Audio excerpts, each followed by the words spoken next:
For years, I've been lucky enough to travel the world, but I always return to Cornwall. This county is famous for rugged coastlines and sweeping beaches. This is cool. But Cornwall has so much more to offer. These mines get almost a mile out to sea. This is a wonder of the world. Now I want to show you what this place means to me. They're like sweeties. From its rich culture I love these here. to its ancient history. Hello? I talk to those who love this place. This is where I feel at home. And as you'd expect, I celebrate great Cornish food. We take this in, they're more than happy. Along the way, I hope to inspire you with my own dishes. A sensational pud. What I discover is that Cornwall is different to anywhere else in the world. And it's that difference that I want to try and explain and to tell you what Cornwall means to me.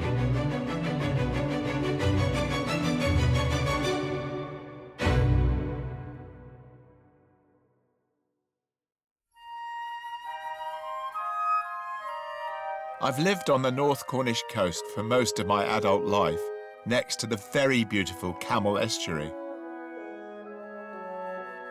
The River Camel runs for 30 miles before it enters the sea at my hometown of Padstow. And with this on my doorstep, there's nothing I enjoy more than an early morning dip. I do love swimming. My wife Sass says I am a fish. She says not only do you eat fish all the time, but you swim like a fish.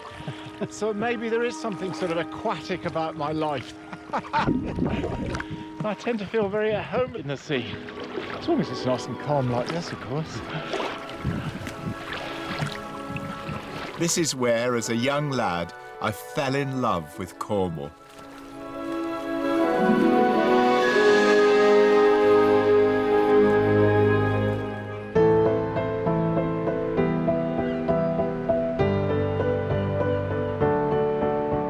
One of Britain's best-loved poets was John Betjeman, who derived constant inspiration from the Camel estuary.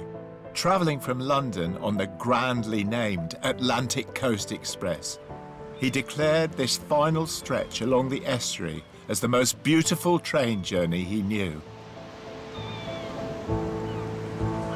Betjeman used to write poetry about this sort of weather, a warm wind blowing down the Camel estuary.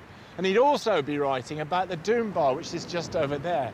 You can't see the water breaking on it at the moment because it's a bit high tide, but it's lurking under there. And legend has it, which I absolutely believed as a kid and still do to a certain extent, that a fisherman shot a mermaid.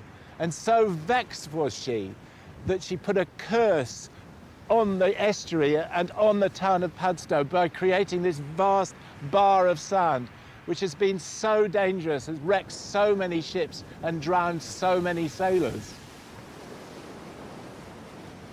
Actually, one of the main causes of death on the Doom Bar was salmon fishermen, poachers sometimes, I have to say, because it was a great place for shooting your net over the bar. The reason for that was that in the lee of the bar, the salmon used to just wait and recuperate before swimming up the Camel River. So it was a really good place to catch fish, but incredibly dangerous. There is a song which goes, "Bill Germans, don't fret, you'll soon shoot your net.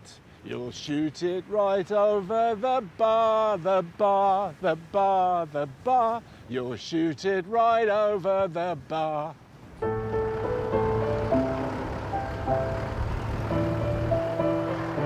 Not far from the Doom Bar is a family growing prize-winning oysters. 40 years ago, Tim Marshall, a fourth-generation dairy farmer, spotted a gap in the market and diversified into shellfish here in Portilly on the edge of the Camel estuary. It's quite firm, isn't it? It's not too bad, yeah.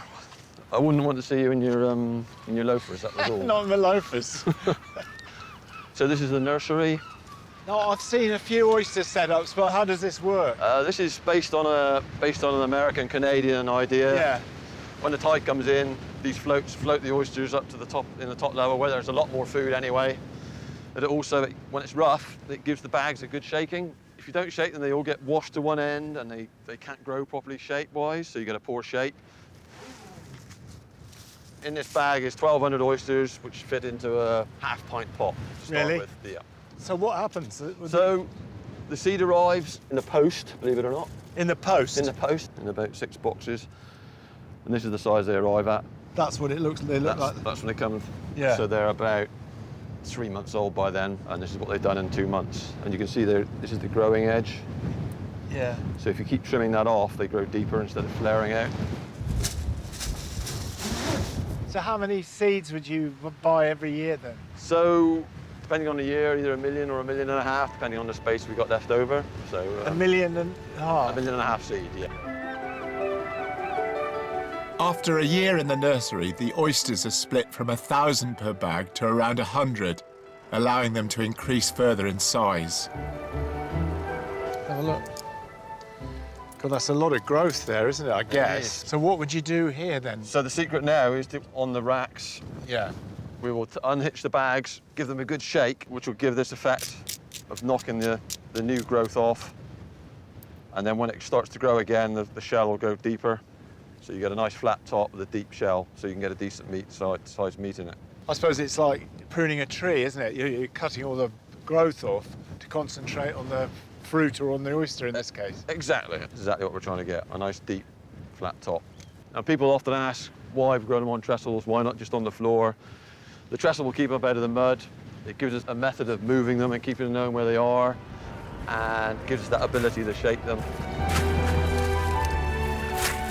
At any one time, Tim has 10,000 bags in the estuary, which have to be shaken or moved every other week.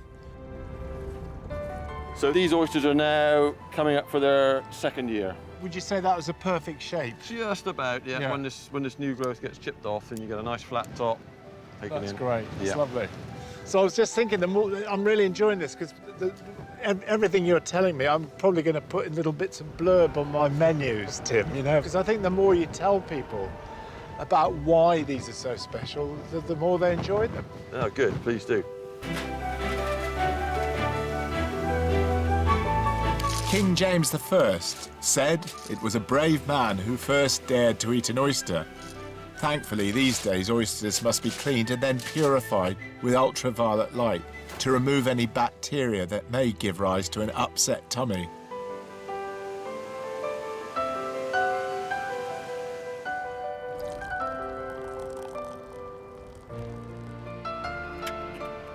The temptation is to try and use your wrist to open an oyster. Yeah. But if you use your arms instead, like the Birdies song, it gives you so much more power, even if you're weak-wristed. Well, I'm blowed. He's good. Cut the top muscle. Cut the bottom muscle. And don't flick them over. Cheers. Thanks, Tim. You might think it's a bit odd having beer with it, but it's local, so I just thought it might work. Good health. Yeah.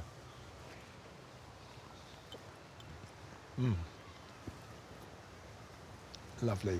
Just the right balance of the meat of the oyster and the roe. Indeed. Actually, when I was tasting that oyster, I could taste the Camel estuary, you know? Not the nasty bits, the mud, because I swim in the Camel River every day, and you do get a sense of the fragrance of the camel. And it's really good that the county is producing such excellence as your oysters now. I think we might just have one more. Okay.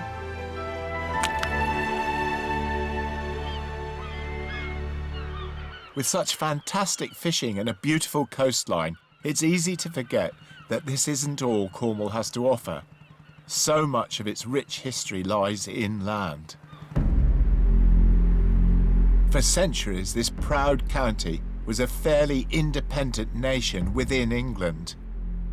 But that changed in 1066 when William the Conqueror successfully invaded Britain. As a reward for his help during the conquest, William gave his half-brother, Robert, Count of Mortain, most of Cornwall. In the east of the county, about a mile from the border with Devon, is the town of Launceston. Here, Robert is responsible for one of the finest surviving Norman castles of today. Set on a large natural mound, it dominates the surrounding landscape. It's unusual as it has a round tower built inside an existing round keep. What a lot of people don't realise is that these castles didn't look like this in Norman times. They were plastered, and this part of the castle would have been also painted with reds and greens, and there would have been hangings from the walls, and the whole top of it would probably have been white. The original structure would have been made of wood, then later rebuilt in stone and likely covered in lime render. Occupying a strategic position, the castle controlled access to Cornwall. Well, you've got Bodmin Moor over there in the sunlight and Dartmoor over there in the gloom. And here would have been this massive white tower, a symbol of strength, and you could see people coming from miles around. Do you know, I don't think I've been here before. I can't believe such a really special castle I've missed out on. I mean, it's just fantastic up here. I guess I might have come here with my mum and dad driving down to Cornwall, but probably I would have been dragged up here moaning and saying, I want to sit in the car and have ginger beer and crisps. But I can't remember it. From this height, I spy Castle Street, home to what the poet John Betjeman called the most perfect collection of 18th century townhouses in Cornwall. Launceston was also home to another of Britain's most important 20th century poets, Charles Causley. He lived in the town for 86 years in the county he called the Granite Kingdom. The thing I like about Charles Causley is that his language in this poetry is really so simple. I mean, he was a school teacher here in Launceston, and I guess he had those kids in mind when he was writing his poetry. The poem I particularly like, called Eden Rock, it's about his death, about looking beyond his death.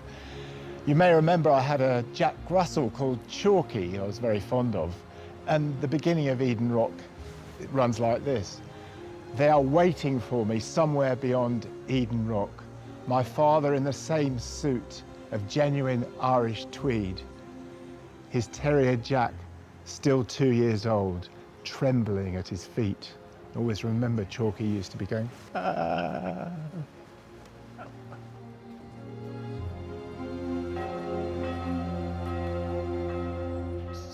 At the fabulous granite church of St Mary Magdalene, Causley wrote a charming little poem about the curious legend of St Mary. Oh, it rolled off. It's said that anyone who can lodge a stone upon her back will be rewarded. We're having a go, yeah. We've managed to get one. I've got some too. Have a go. It's actually harder than it looks.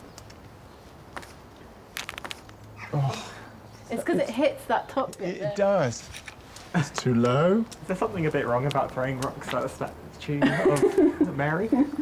Probably knocking little bits of Mary Magdalene off as you do it. It's Potentially. a bit Although accelerated is it weathering. granite? It's granite's is quite granite. Yeah. weather resistant, isn't it? So maybe she'll be all right for a few more years. Oh, yes. Yes. Got You know one. the poem? Yeah, I know. I haven't read it for years actually, but Well, it starts, Mary, Mary Magdalene lying on the wall. I throw a stone upon your back. Will it land or fall? it's supposed to bring good luck. Well, clothes. Clothes. Yeah. Oh, I've got too many. Send of me them. down for Christmas some stockings or some hose. Or just before the winter's end, a brand new suit of clothes. Who was the poet? Charles Causley. Charles Causley. Did you grow up here? Yeah, I grew up in a village about 5-6 miles Really? away, but I went to school in the town, and we always did our Christmas carol concerts here. And so our music teacher would bring us down, and we'd actually have a go at throwing the rocks before for good luck. Fabulous.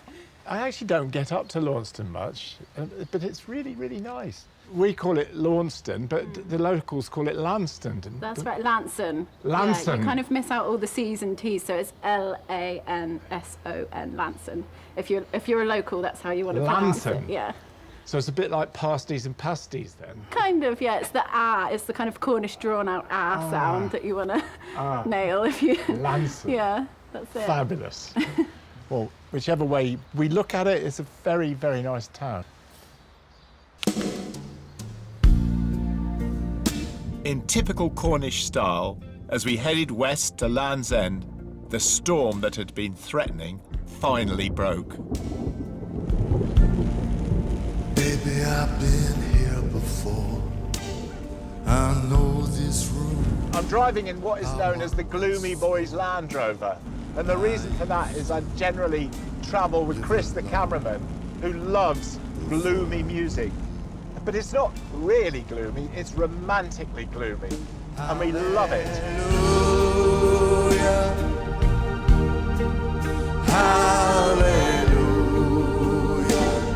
What's weird about gloomy music is it makes certain people, and I am one of them, happy. It's almost like composing gloomy music actually exorcises the gloom and makes you feel better. Catharsis, I suppose. And actually, over the years, Chris has introduced me to lots of artists who I've then come to really love. And I'm on my way to meet one of them today, which I'm really looking forward to. Graham Fitkin and his wife, Ruth Wall, a splendid harpist.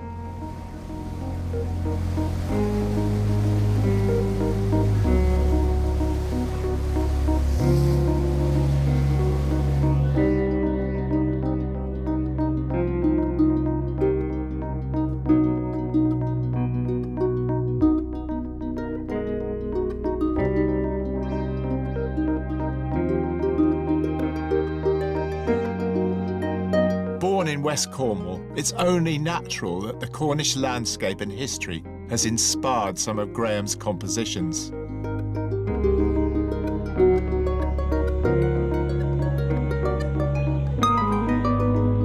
Shifter was wonderful. What's it refer to then?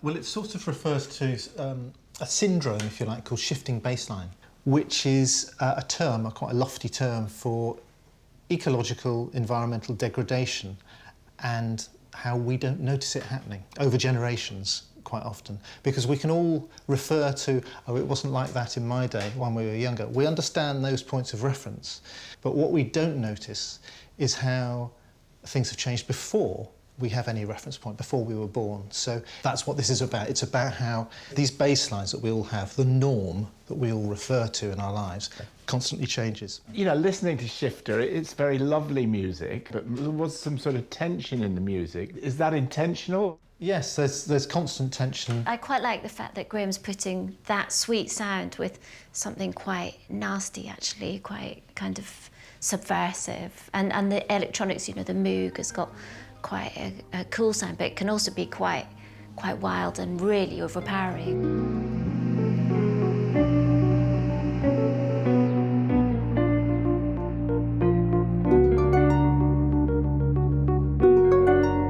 What sounds like an uplifting chord starts to sort of bleed a little bit and smudge and blur into something which has that feeling of degradation going on the whole time.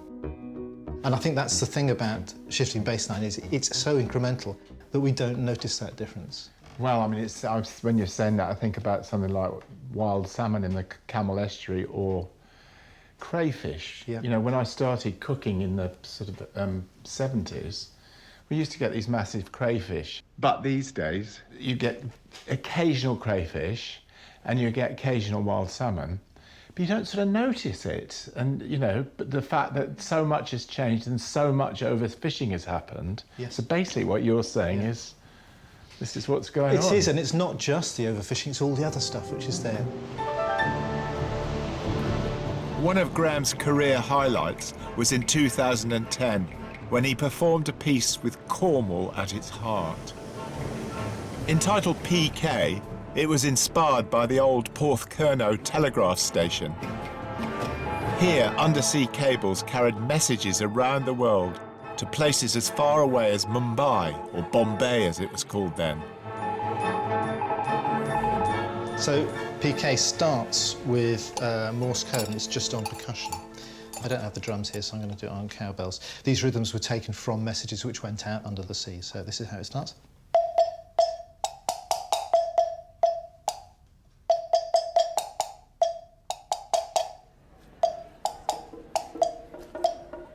piqué premiered at the Royal Albert Hall as part of the Proms.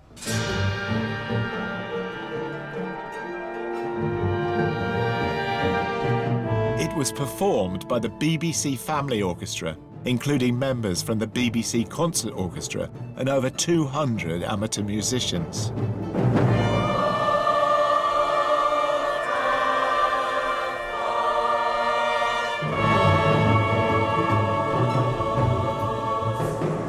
So how does it feel to be Cornish and based in Cornwall, using local ideas for your music? I love the fact that there are stories local to everybody everywhere, which are really important. You know, everything is of interest to somebody, and I think, you know, things like PK are things which it's lovely to be able to use in my work. Inspired by plants at the Eden Project in East Cornwall and sounds from the natural world, Graham collaborated with Ruth for their classical debut on an album called Still Warm.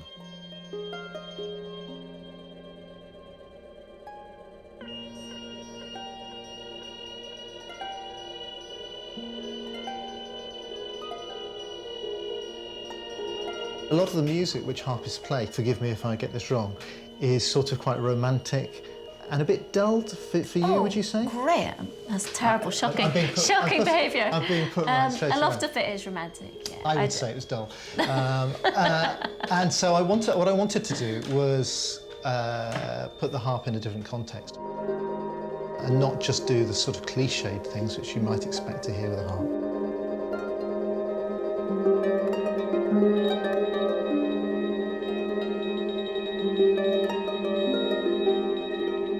I mean, just watching you play, just the way you move your hands, it's so sort of mesmeric. It's a very strange instrument because it looks and sounds quite dreamy. Yeah. But the actual physical reality of playing is that you get blisters and it's quite sore to pluck, you know, especially early on when you're learning. And then you're doing stuff with your feet, so there's a lot going on.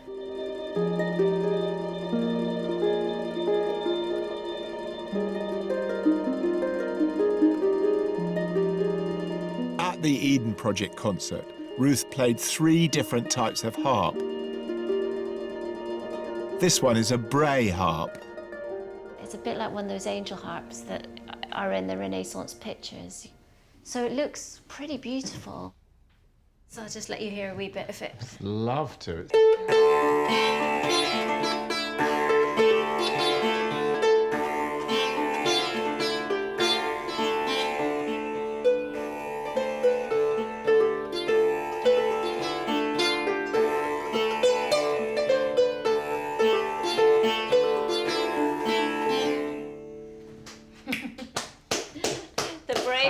I mean, it's just sort of Henry VIII's court somewhere, somebody be playing that, and it's totally different. Yeah.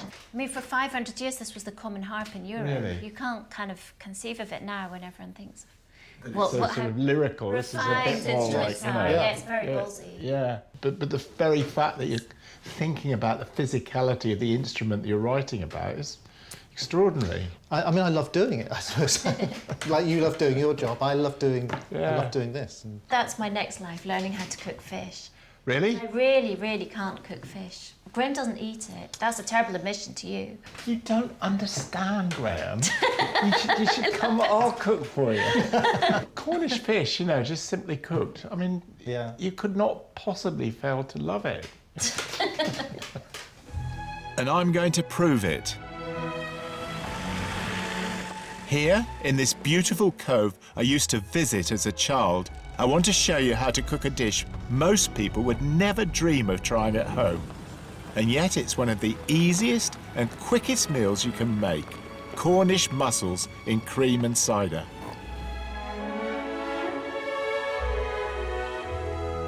I've never really understood why home-cooked mussels aren't more popular. They're cheap to buy online, simple to cook, and very, very delicious. A much-loved dish of mine. I'm hoping to convince you to give it a try. For a serving of 2, roughly chop a few cloves of garlic. Don't worry too much about the skins. Some spring onions, and sauté in a generous knob of butter. I did tell you it was simple. Now for the mussels. Mostly they're grown on ropes, so you don't have the little stringy bits called byssus that are attached to the mussels in most that you buy, so you don't need to clean them really.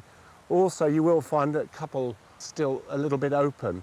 Don't worry about that, as long as they close up a little bit when you squeeze them, they're still alive. And give them a sniff, they should smell very, very lovely. If they smell at all off, and I don't need to explain what off smells like, off is off, don't use any of the mussels. So that's it, they're ready to go in. Next, some cider, vintage cider. This dish is like a variation of moule marinière, which is a sort of basic classic French dish. You can put what liquid you like in with it, it just happens in Cornwall. I think it goes very well with cider, probably about 200 ml. You can use beer, if you like. You can use white wine, you can use red wine. Basically, all I'm doing is just creating a little bouillon of cider, and the juice is coming out of the mussels.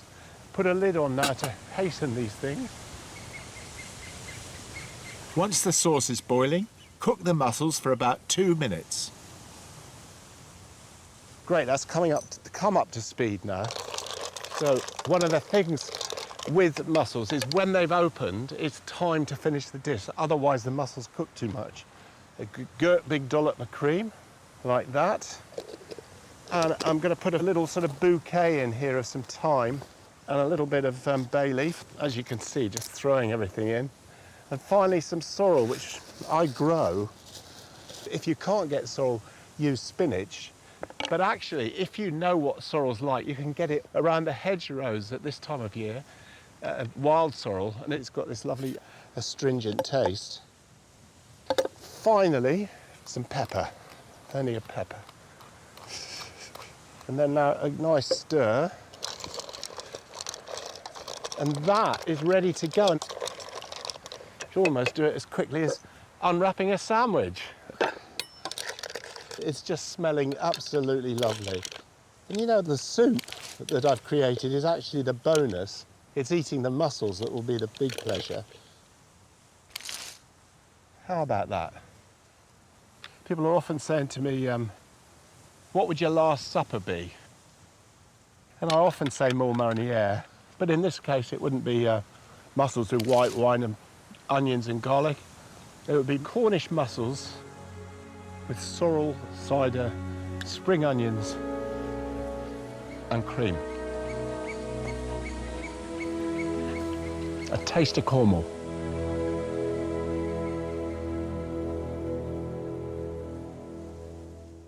Join me next time as I continue my journey across the ancient land of Cornwall. There's 1,100 shipwrecks on the Dunbar. It's very, very dangerous. So what happened then? I slipped and then over the cliff. They've renamed it Barry's Leap. Now for the crab omelette. That is heaven. This is cool.